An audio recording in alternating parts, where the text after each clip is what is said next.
What?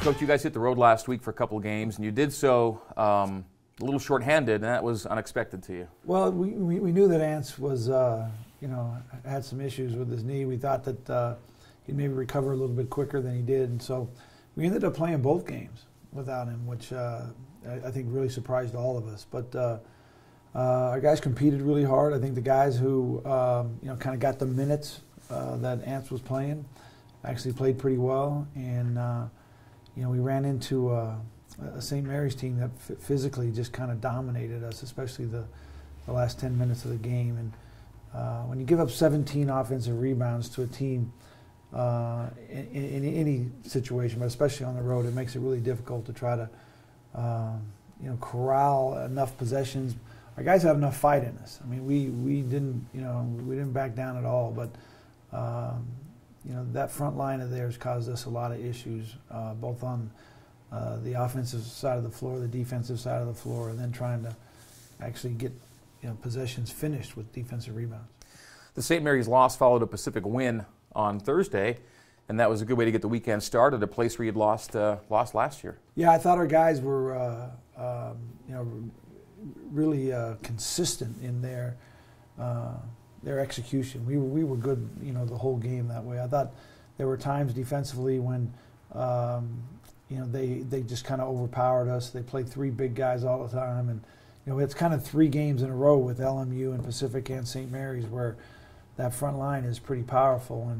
And we had a big debate with our staff of how if we should maybe go back to a bigger lineup without Ance playing on Thursday, and the decision was that we'd stay with what we were doing, just because when you go back to that 2 bigs in your lineup, it changes all your defensive rules and all the way we're playing, and I just didn't think we had enough time to make that adjustment to do that. And so we kind of scored our way to a win. We scored 93 points, and Kyle had another triple-double, which is an amazing subject just in itself, is to talk about that situation. But the win was really good for our guys. We're on a real positive note. I thought Friday was a good prep day, and we just came up a little bit short on Saturday. What's the situation right now with that 4 spot? Well, first Anson getting back as part of your 4-guard lineup, and then Nate Austin. Well, the situation right now is that if we're going to have another guy go down, let's try to find a guy in another position, okay? Not that one spot. Because it seems like anybody who gets stuck in that spot has got kind of a tough situation. Because when you think of Jamal and you think of Nate, now Ant's playing that spot, and I think we're pretty deep. And you said you weren't going to call it the 4 spot anymore. You called it the 3.5 spot to avoid the. But I think we're pretty deep, with personnel up front. But they all seem to be more of a center position than that power forward that we use kind of as a hybrid, anyways. A guy that's got some real skill to him and can still score in the low post, but. As far as when we get the guys back, I think I'm just going to yield to the training staff, and when they show up at practice and they're ready to roll, then we'll go from there. There's a chance that by the time this thing gets into the real stretch, you could be a different looking team though, with a lot better health. Well, I think every game when we get into a situation where we kind of get dominated on the front line, we're always kind of waiting for Nate, because Nate was a guy that he played so many minutes for us, has so much experience, and he's a big, long, space-eating guy who can actually grab rebounds. Luke's a guy who can eat up space, but he doesn't have kind of the lift or the length to actually grab rebounds, but he allows other people to do that because of how he eats up space. And that combination of Luke and Nate last year against St. Mary's seemed to be a little bit more effective than what we had today.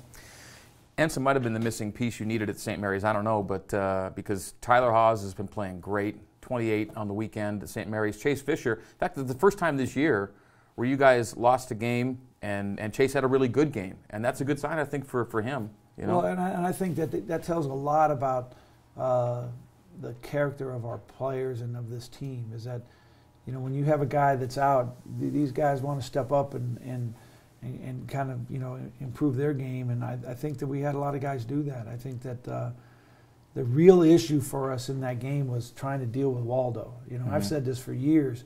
Here, when we have a post guy that demands a double team, it makes the game a lot easier for everybody. And we tried to guard him quite a few minutes of that game with a single defender, and he was, you know, he kind of ate us up and got to the rim and not only scored but got fouled, got to the free throw line. And then when we brought second defenders, they seemed to find an open guy, and not you know 100% of the time, but enough times. You know, they had one of their other 4 players that were in a position to really make us pay for bringing that double team.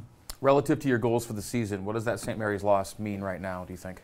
Well, I think that, you know, we still have everything on the table that we want to accomplish. I think that, you know, you want to win every game you play, and that's obviously to this point hasn't happened, but it's still possible that that can happen, and that's what we'll shoot for. And if that does happen, then, you know, and it's, I think that, you know, we'll deal with the results, you know, in March and not try to predict the results. That's one thing about our end of this thing. I know the media end of this thing, they want to predict everything in January, but you got to play this thing out. And the bottom line is I still believe this team can win every game they play.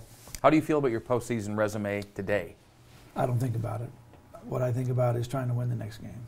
Which is San Diego on Saturday. On Saturday, yeah. Third straight game on the road, and again, you guys had won every game you'd played away from home in true enemy venues until this past weekend. Yeah, we've had a good run, and I still think that you know, that game came down to a possession or two. You changed a possession or two, and the results of that game could have changed, and all the things that I felt like we were kind of outmanned on. And so, you know, I don't think there's any fight. I mean, any quit at all in this team, and there's a lot of fight left.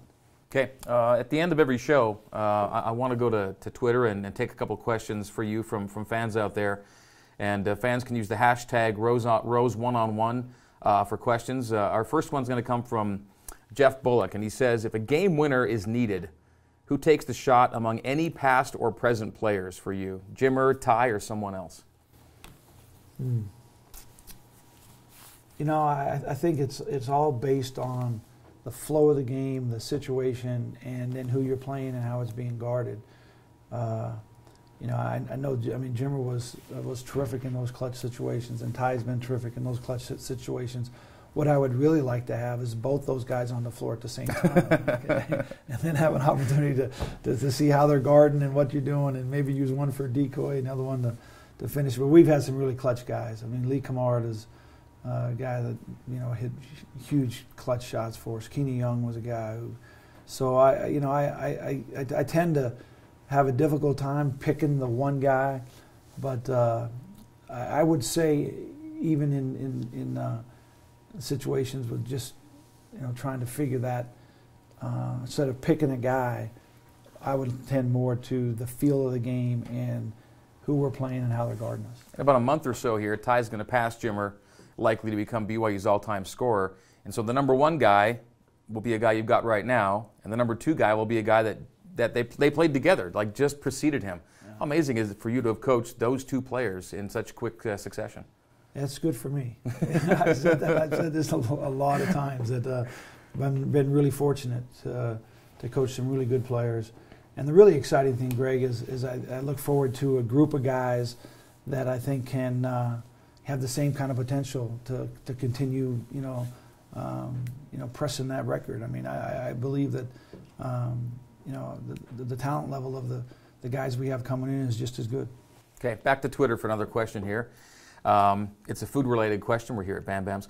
When you were on a mission in England, what was the weirdest name for food that you might have eaten there?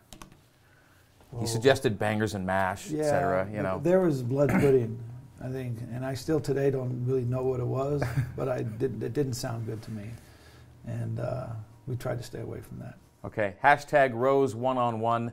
That's the name Rose and the number 1 on and the number 1 for your question to get on the show next week. Coach, good luck at San Diego this weekend. All right, thanks a lot, Greg.